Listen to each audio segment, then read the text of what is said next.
আমি অনেক ভালো আছি। আজকে ক্লাসে আমরা শিখব একটা নতুন একটা বিষয় নিয়ে শিখব, ঠিক আছে? তার আগে তোমরা বলো যে তোমরা কে কে পাহাড়ে বেড়াতে গেছো? ও, তুমিও গেছো? কোন পাহাড়ে গেছো? দার্জিলিং। বাহ, তাহলে পাহাড়ে গেলে আমরা কি কি দেখতে পাই বলো তো?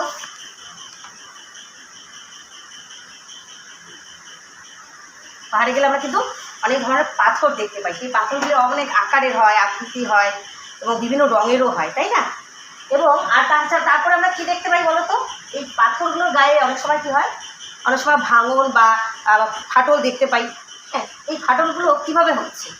হ্যাঁ, তার একটা প্রক্রিয়া হলো আবহ বিকার। আজকে আমরা পড়ব আবহ বিকার।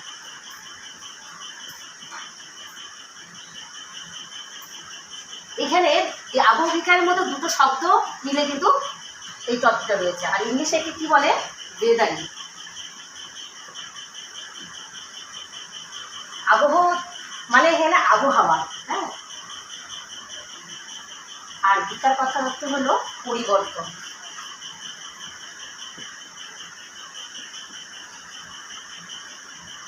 তাহলে কি বলতো যে আবহাওয়া তাহলে কি? যে আবহাওয়া হলো যে বলে নিচ্ছি আর কি। আবহাওয়ার বিভিন্ন উপাদান দ্বারা, যেমন বায়ু উষ্ণতা, আর্দ্রতা, বৃষ্টিপাত, তুষারপাত ইত্যাদির দ্বারা প্রাকৃতিক প্রক্রিয়া এবং রাসায়নিক প্রক্রিয়ার ফলে শিলার যে পরিবর্তন তাকে আমরা কি বলি? আবহ বিকার, ঠিক আছে? আবহাওয়ার আবার আরেক নামও আছে, সেটা হলো বিচূর্ণী ভবন।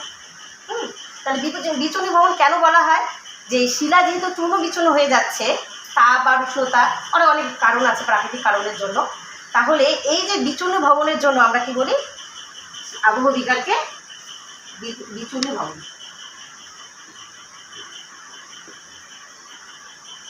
আরেকটি কি? শিলা বিকার বলা হয়, কারণ শিলার ভৌত এবং রাসায়নিক পরিবর্তনের জন্য একে আমরা শিলা বিকারও বলি, ঠিক আছে? আবহ বিকারে এই আবহ বিকার শব্দটি প্রথম কে ব্যবহার করে জানো? এই শব্দটি ব্যবহার করেন বিজ্ঞানী গিলবার্ট। এই শব্দটি প্রথম ব্যবহার করেন বিজ্ঞানী গিলবার্ট। আবহ বিকারের কিছু বৈশিষ্ট্য আছে। সেটা কি? যে আবহ বিকার ঘটাতে গেলে প্রাকৃতিক শক্তির সহায়তা খুবই দরকার। যেমন আমরা বললাম বায়ু উষ্ণতা, বায়ু প্রবাহ, বৃষ্টিপাত, তুষারপাত, ঠিক আছে? আরেকটা কি? শিলার প্রকৃতি। শিলার প্রকৃতিতে কেমন হবে তার উপর কিন্তু আবহ বিকারটা নির্ভর করে। যদি কঠিন হয় তাহলে কি হবে? খুব তাড়াতাড়ি সেটা আবহ বিকার করতে সময় লাগবে একটা, তাই না? সময়ের খুব প্রয়োজন আছে। আর যদি সেটা নরম বা পাললিক জাতীয় শিলা হয় তাহলে সেই আবহ বিকারটা দ্রুত হবে। তবুও কিন্তু আমরা জানি যে আবহ বিকার কিন্তু ধীর গতি সম্পন্ন, অনেকটা সময় নিয়ে কিন্তু হয়। হঠাৎ করে পাথর পড়লো, ভেঙে গেল, সেটা কিন্তু হয় না। তাই জন্য আবহ বিকার একটি কি? ধীর গতি সম্পন্ন প্রক্রিয়া, ঠিক আছে? আচ্ছা, তোমরা যখন ছোটো তো সবাই তোমাদের বাবা মারা কন্ট্রোল করে, তাই না? আবহ বিকারের কিছু কন্ট্রোলার বা নিয়ন্ত্রক রয়েছে। সেগুলি কি? প্রথমে হলো জলবায়ু।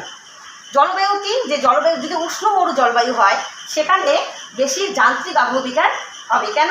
যে ওখানে উষ্ণতা বেশি, দিনের বেলা উষ্ণতা বেশি থাকে আর রাতের বেলা কী হয়? উষ্ণতা কম থাকে, যার জন্য উষ্ণতা আর দিন ও রাতে যে উষ্ণতার তারতম্য, তার জন্য শিলার একটার মধ্যে কিরণ সৃষ্টি হয়, তাই না?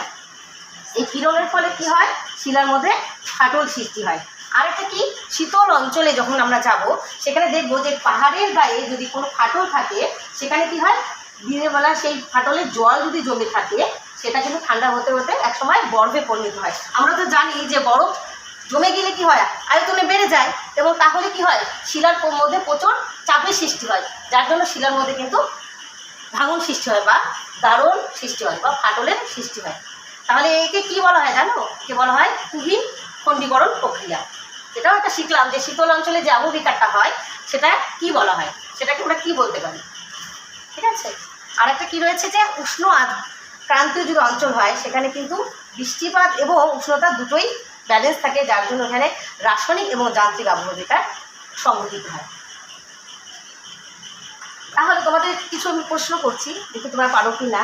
যে বলো তো আবহ বিকার একটি দ্রুত গতি সম্পূর্ণ প্রক্রিয়া না ধীর গতি সম্পূর্ণ প্রক্রিয়া? ঠিক বলেছ, হ্যাঁ, এটা ধীর গতি সম্পূর্ণ প্রক্রিয়া, কারণ অনেকটা সময় নিয়ে এই আবহ বিকারটা হচ্ছে। আরেকটি কি? যে আবহ বিকার কথাটি প্রথম কে ব্যবহার করেন?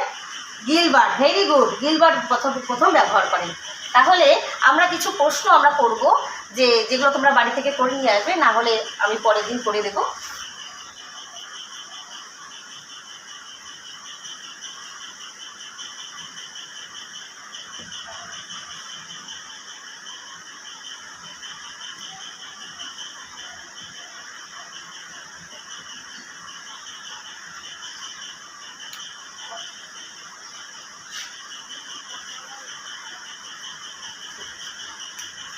Thank you.